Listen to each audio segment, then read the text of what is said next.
नमस्ते, जय बद्री विशाल, जय उत्तराखंड। मैं रश्मि बिष्ट यूकेलेंस आज फिर आपके बीच एक नई वीडियो के साथ। और मैं अभी जा रही हूँ भागवत कथा सुनने के लिए, क्योंकि आज वहाँ भगवान श्री कृष्ण का जन्म होगा, तो इसलिए मैं वहाँ आज कथा सुनने के लिए जा रही हूँ। भागवत कथा यहाँ नीचे हो रही है और थोड़ा देर में स्टार्ट होने वाला है, तो मैं भी चलती हूँ। श्री भगवान कृष्ण का जन्म देख के आती हूँ। वसुदेव जी सत्यवादी हैं, इसलिए वसुदेव जी की सत्यवादिता से उसने उस देवकी को छोड़ दिया। अब कहते हैं कि भाई कौन कोई ऐसा व्यक्ति है जो तीर निकाला और उन पर तीर संधान किया, निशाना लगाया और उनका बदन नीचे देख रहे व्याध है, तीर उसने कमान खींच ली है, अभी फेंकेगा हमारी मृत्यु होगी, चलो उड़ जाते हैं। अब उड़ने को जो तैयार हुए तो देखा वृक्ष के ऊपर एक बाज भी मंडरा रहा है।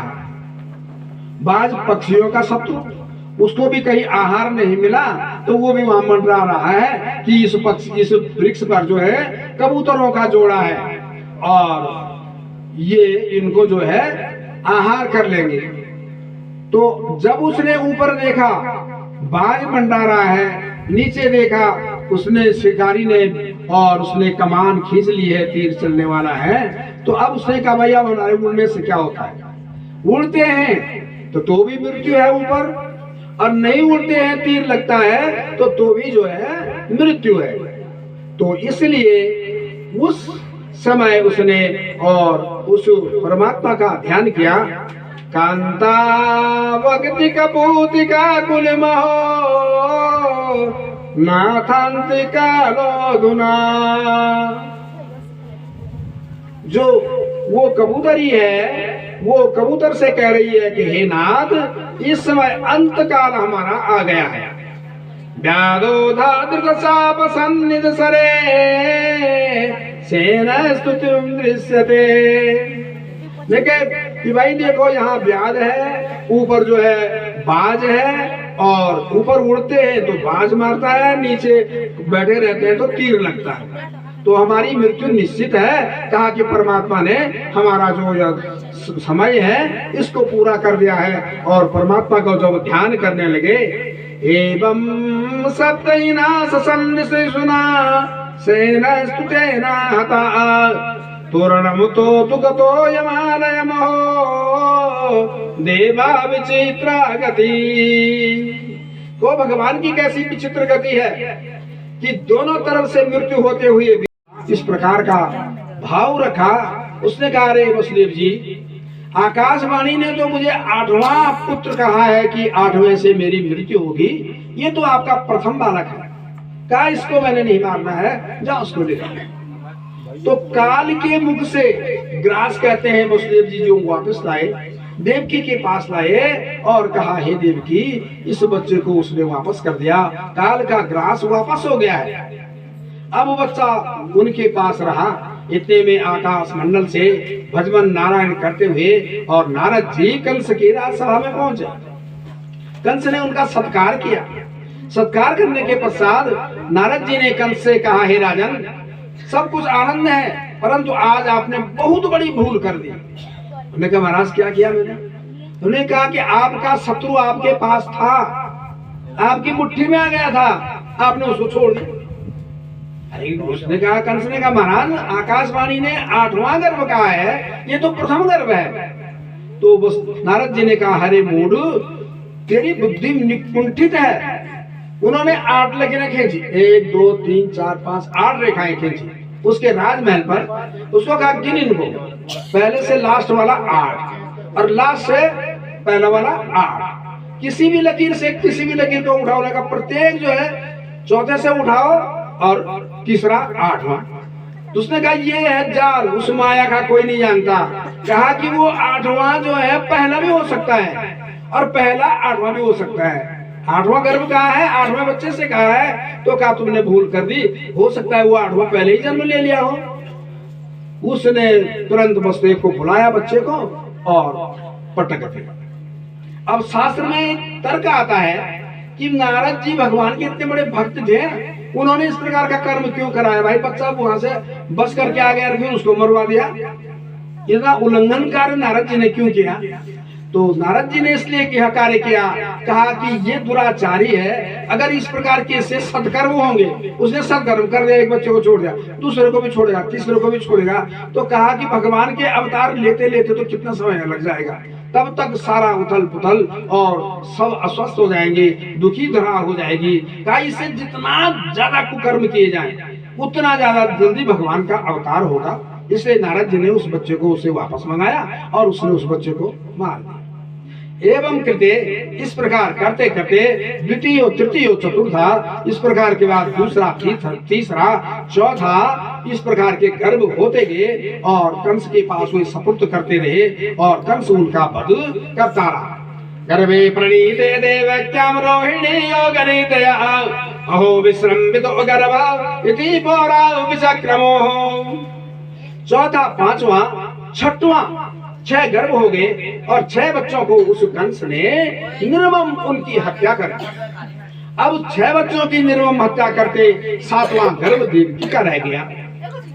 अब भगवान ने अपनी योग माया को कहा, विष्णुर्माया भगवती यया सम्मोहितम जगत हिंसा स्वपापे न विहिंसिता खला साधु समत्वे न भयाद विमुच्यते।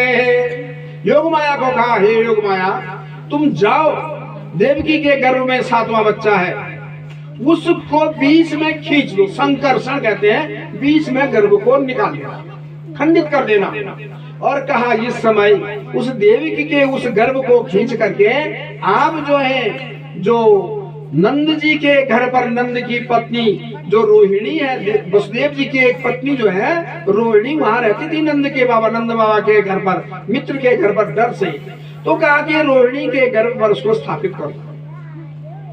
और इस प्रकार लोगों में इस प्रकार का फैलाव कर दिया कि भाई ऐसा विश्रम्भित हो गर्भ, जो देवकी का 7वां बच्चा था वो बीच में ही नष्ट हो गया, गर्भ नष्ट हो गया। तो इस प्रकार की कहानी विष्णु माया भगवती ने जो है उस गर्भ को खींचा और रोहिणी के गर्भ पर स्वस्थ कर दिया। जब भगवती ने कहा, योग माया ने कहा, महाराज ये कर्म बड़ा बुरा है, गर्भ खंडित करना महापाप से पाप से पाप है, उल्लंघन है, उसका कभी उद्धार नहीं हो सकता है किसी भी नरक से जो इस प्रकार के कर्म को करता है। तो भगवान ने कहा ये सत्कर्म है, ये बुरा काम नहीं है, ये मेरी योग माया, ये बुरा काम नहीं है, ये सत्कर्म है, भलाई के लिए कर रहे हैं। तुम इससे जो है और सारी संसार पर प्रचलित होगी, चामुंडा, भगवती, दुर्गा, इस प्रकार के नामों से तुम विख्यात होगी। तो क्या प्रथमम शैलपुत्री च द्वितीयम ब्रह्मचारिणी तृतीयम चंद्रखंड इति कुसुमांडेति तदूर्थकम पंचमम स्कंदम अतेति षष्ठम कात्यायनी चिता सप्तमम कालरात्रीति महागौरी इति शास्त्रकम नवमम सिद्धिदात्री च नव दुर्गा प्रकीर्तिता।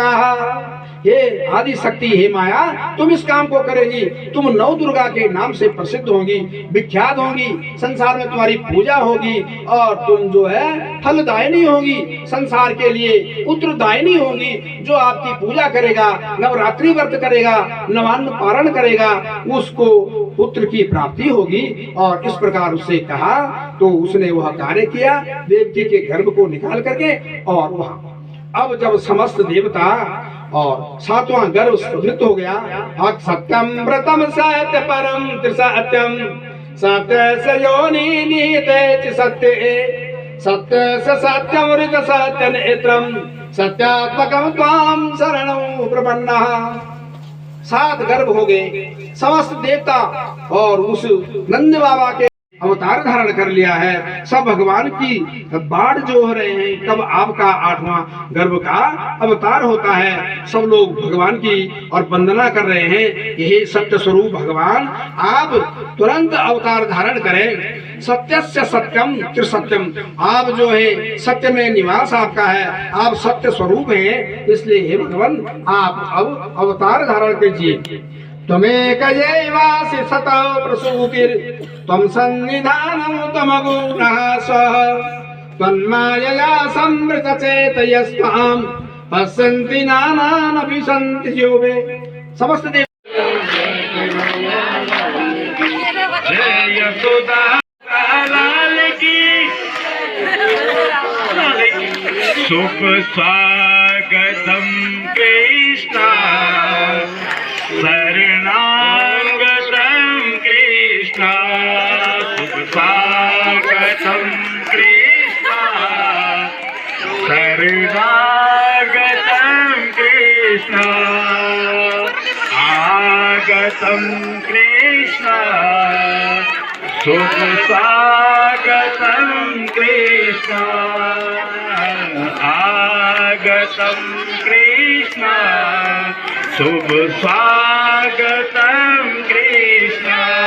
अरे नंद के आनंद भयो जय हो कन्हैया लाल की, नंद के आनंद भयो जय यशोदा लाल की, हाथी घोड़ा पाल की जय हो कन्हैया लाल की, हाथी घोड़ा पाल की जय कन्हैया लाल की, नंद के आनंद भयो जय यशोदा लाल की, नंद के आनंद भयो जय यशोदा लाल की, जय यशोदा लाल की जय हो नंद लाल की, जय यशोदा लाल की जय हो नंद नंद के आनंद भयो जय हो नंद लाल की, नंद के आनंद भयो जय हो नंद लाल की, जय यशोदा लाल की जय कन्हैया लाल की, जय यशोदा लाल की जय नंद के आनंद भयो जय हो खिला खिला लाल की, खिला खिला खिला नंद के आनंद भयो जय कन्हैया लाल की, जय कन्हैया लाल की, जय यशोदा लाल की। हरि ओम स्वस्ति न इंद्रो बृहस्पतिः स्वस्ति नः पूषा विश्ववेदाः स्वस्ति नः गार्हस्थो अरिष्टनेमिः स्वस्ति नो बृहस्पतिर्दधातु ॐ वृषधस्वाल की श्रीमद् भागवत महापुराण की आज के आनंद के जय जय हो।